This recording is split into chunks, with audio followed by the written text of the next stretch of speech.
네, 안녕하세요. 이피션트넷 버전 2 논문 발표를 시작하겠습니다. 구글 브레인에서 2년 전 공개한 이피션트넷은 다른 모델에 비해 빠른 학습 속도와 높은 성능으로 주목을 받아서 이미지 클래시피케이션의 현재까지 최고의 성능으로 널리 사용되고 있습니다. 그런데 2021년 올해 4월에 구글 브레인에서 학습 속도와 정확도를 더욱 개선한 이피션트넷 버전 2를 발표했습니다. 그래서 본 논문의 결과이자 컨트리뷰션을 먼저 말씀드리고 살펴보겠습니다.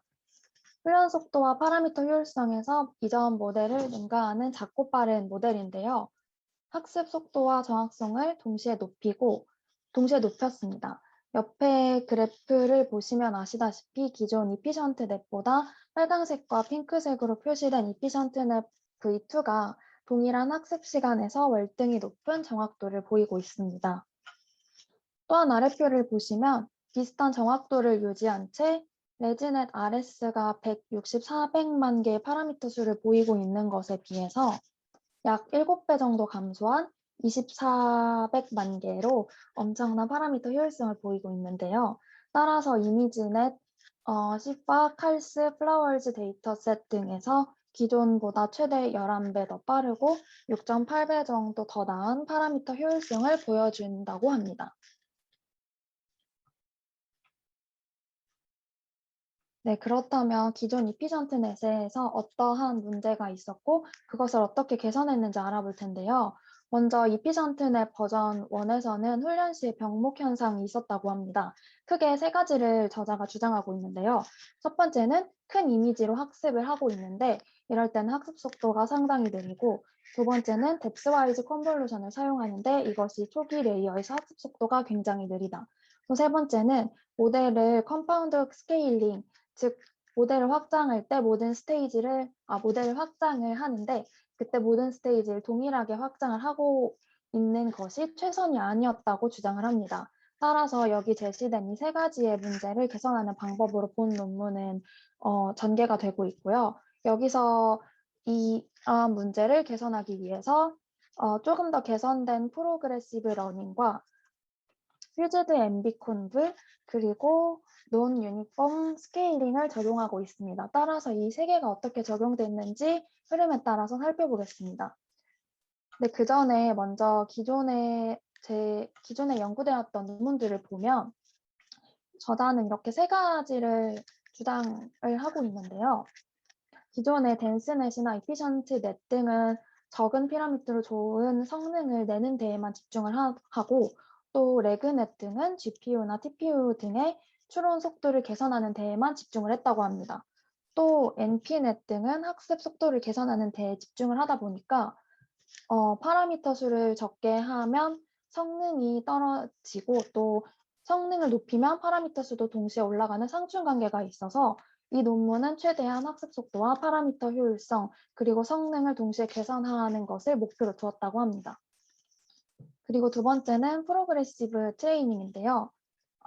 여기서 프로그레시브 트레이닝은 다른 기존 연구에서도 많이 적용이 됐지만 그 기존 연구에서는 오히려 성능의 저하를 가져왔다고 합니다.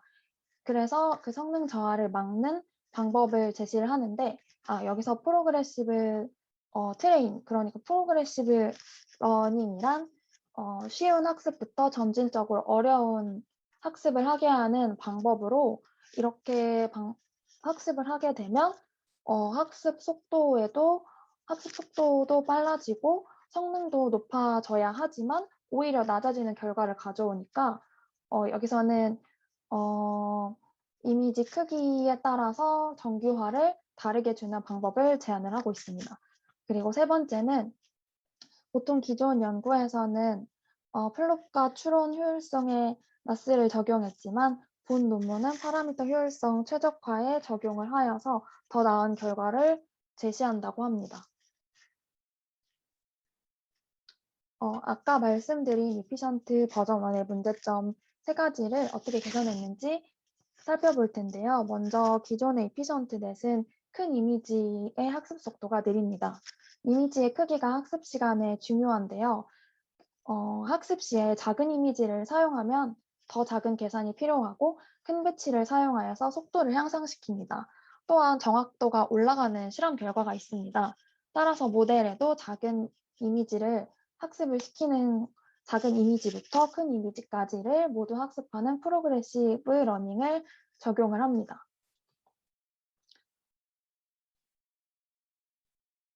프로그레시브 러닝은 이미지의 크기를 작은 것부터 큰 것으로 점차 키워주며 학습하는 것인데, 아까 말씀드렸다시피 이는 종종 모델의 성능을 낮추기도 합니다. 저자는 그 이유를 정규화를 일괄 적용하기 때문이라고 말을 합니다. 즉, 이미지의 크기가 작으면 적은 정규화를 사용하고 이미지의 크기가 크면 큰 정규화를 사용해야 한다는 것입니다.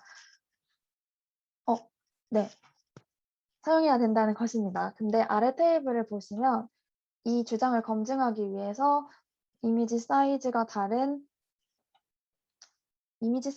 다르게 하고 정규화의 강도를 다르게 해서 학습을 시킨 결과를 보여주고 있는데요. 이미지 크기가 작을 때는 작은 정규화에서 가장 성능이 좋고 이미지의 크기가 커질수록 큰 정규화의 성능이 좋은 것을 확인할 수 있습니다. 즉, 논문에서 저자는 동일한 네트워크라도 이미지가 작을수록 네트워크 용량이 작아지므로 정규화가 더 약해질 필요가 있고, 반대로 이미지 크기가 클수록 더 큰 용량에서 더 많은 연산을 수행하므로 과적합에 취약해서 더 강력한 정교화가 필요하다고 주장을 합니다.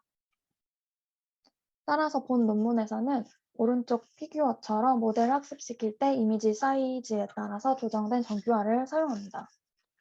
모델의 초기 단계에서는 간단한 표현을 쉽고 빠르게 배울 수 있는 작은 이미지와 약간 정교화를 적용을 하고 점차 이미지의 크기를 늘리면서 더 강력한 정교화를 사용하는데 점점 학습을 어렵게 합니다. 그리고 정규화는 이렇게 3가지 정규화를 사용을 했다고 합니다. 드롭아웃으로 채널을 무작위로 삭제하는 것과, 그리고 랜덤 어그먼테이션은 이미지별 데이터를 증가하는 방법, 그리고 믹스업은 교차 이미지로 데이터를 증가하는 방법입니다.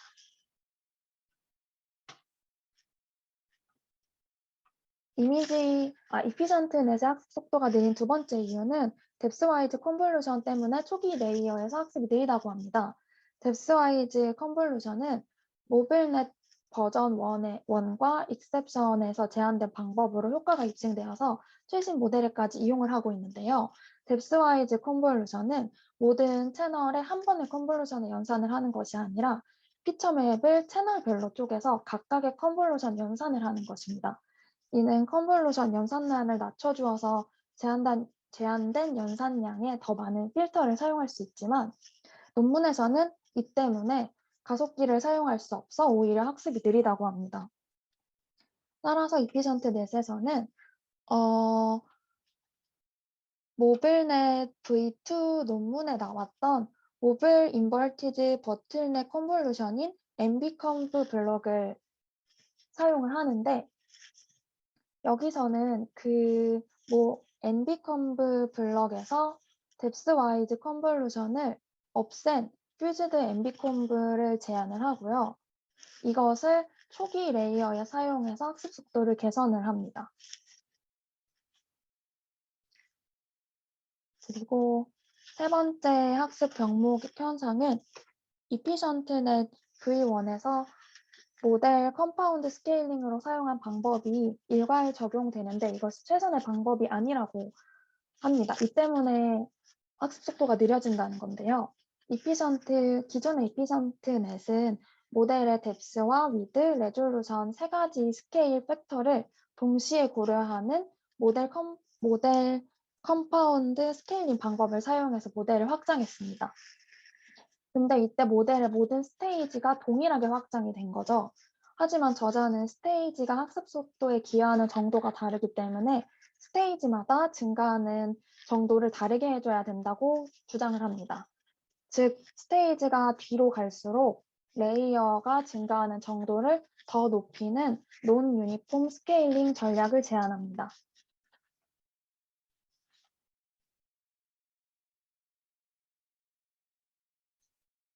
네, 그래서 기존의 문제점을 개선하고 오토ML 방법인 나스를 활용하여 최적화된 이피전트넷 V2의 기본 아키텍처는 다음과 같습니다.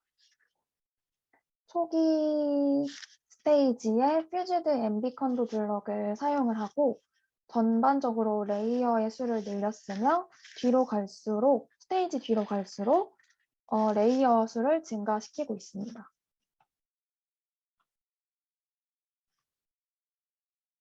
또한 위에서 본 아키텍처를 확장을 하는데요.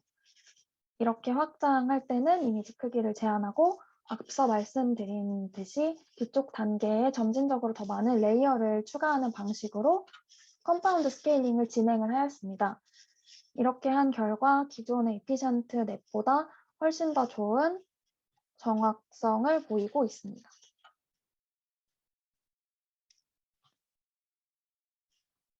기존의 모델들과 비교한 결과인데요. 동일 파라미터 수와 플랍수에서 기존 모델보다 더 높은 성능을 보이고 있습니다. 보시면 여기 성능은 기존에 있는 좋은 결과들과 비슷하지만 파라미터 수나 여기 플랍 수가 훨씬 더 적은 것을 확인하실 수 있습니다. 기존의 이피션트넷의 문제점을 개선하면서 더 월등한 성능과 동시에 학습 속도와 또 파라미터 수를 더 효율적으로 월등히 절약한 점이 인상이 깊었습니다. 여기서도 보시면 파라미터와 플랍수 그리고 GPU에 대해서 더 좋은 성능을 보이고 있습니다. 코드는 간단하게만 봤는데요. 기존에 있던 앰비콤브 블락에서 퓨즈드 앰비콤브 블락을 한 부분을 살펴봤는데 보시면 여기 뎁스와이즈 콤브 블락이 여기서는 사라지고요. 이렇게 만든 블락을 가지고 모델에는 이렇게 적용을 하고 있습니다. 제 발표는 여기까지입니다. 감사합니다.